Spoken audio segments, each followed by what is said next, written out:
दोस्तों, रामायण की एक छोटी सी कहानी जिसे सुनकर आपको बहुत कुछ सीखने को मिलेगा। जब प्रभु श्री राम, माता सीता और लक्ष्मण जी वनवास में गए हुए थे तो अयोध्या में बहुत ही दुख छाया हुआ था। और देर रात्रि को जब माता कौशल्या अपने महल के कक्ष में विश्राम कर रही थी तो उन्हें ऊपर से कुछ आवाज़ सुनाई देती है कि कोई ऊपर है, उनके कक्ष के ऊपर महल की छत पर टहल रहा है। एक दो बार उन्होंने इस पर ध्यान नहीं दिया। उन्हें लगा कि शायद ऐसी ही कोई आवाज़ सुनाई दी होगी, लेकिन जब वह ध्वनि लगातार आ रही थी तो माता कौशल्या देखने के लिए ऊपर चली गई कि ऊपर कौन टहल रहा है। और वहां जाकर के जब देखा तो चौंक गई। वहां श्रुतकीर्ति जी टहल रही थी, जो कि सबसे छोटे भाई शत्रुघ्न जी की पत्नी थी। माता कौशल्या ने पूछा कि सब ठीक तो है, परेशान तो नहीं हो? तो उन्होंने कहा, नहीं, कोई चिंता नहीं। माता कौशल्या ने पूछा, यहाँ क्यों टहल रही हो? श्रुतकीर्ति जी ने पहले तो बताया नहीं, लेकिन फिर बोले कि यहाँ नहीं बता सकती, मेरे कक्ष में चलिए, यहाँ कोई सुन लेगा।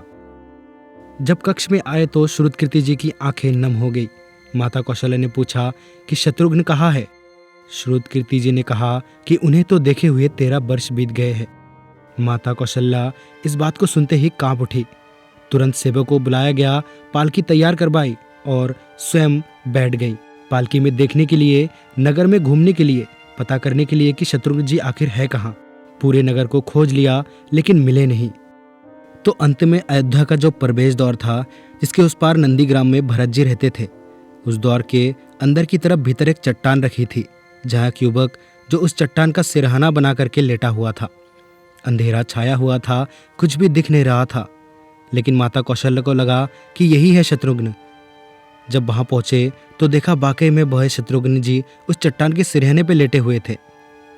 माता कौशल्या ने उन्हें जगाया तो अचानक से वो बोले प्रणाम करके कि माता, आप यहाँ क्यों चली आई? किसी को भेज दिया होता, मैं स्वयं आ जाता। सब ठीक तो है महल में? तो माता कौशल्या ने कहा, सब ठीक है, लेकिन तुम यहाँ क्या कर रहे हो? शत्रुघ्न जी चरणों में प्रणाम करके आंखें नम करते हुए बोले कि मेरे पिताजी स्वर्ग सिधार गए, बड़े भैया वनवास में है, भाभी यानी कि मेरी माता वनवास में है, भ्राता लक्ष्मण वनवास में है, और यहाँ तक कि भ्राता भरत भी सब कुछ त्याग करके कुटिया बनाकर नंदीग्राम में रहते हैं। क्या विधाता सारा सुख, सारा वैभव, सारा धन, ये संपत्ति, ये साम्राज्य, समृद्धि सब मेरे लिए छोड़ गए? क्या इस महल में सिर्फ मुझे रहने के लिए भेजा गया है? क्या ये महल सिर्फ मेरा है, जो मेरे परिवार के सभी सदस्य सब त्याग करके वन में हैं? तो मैं यह सुख कैसे भोग सकता हूँ? मुझे महल में क्षण भर भी नींद नहीं आती, बाहर रुका नहीं जाता। माता, मैं तो प्रति रात्रि हर रात्रि को यहाँ आता हूँ। यही चट्टान में अपने प्रभु की भक्ति करते हुए मुझे थोड़ी सी नींद आ जाती है। मुझसे महल में रुका नहीं जाता, मुझे वो महल बिल्कुल भी सुहाता नहीं है। मैं बार बार विधाता को कहता हूँ कि मुझे वनवास क्यों नहीं मिला। माता कौशल्या बहुत सारा आशीर्वाद देने लगी और कहने लगी, चलो चलते हैं महल में। दोस्तों, ये छोटी सी कहानी थी रामायण की, जो ये बताती है कि ये भोग की गाथा नहीं है, ये त्याग की गाथा है।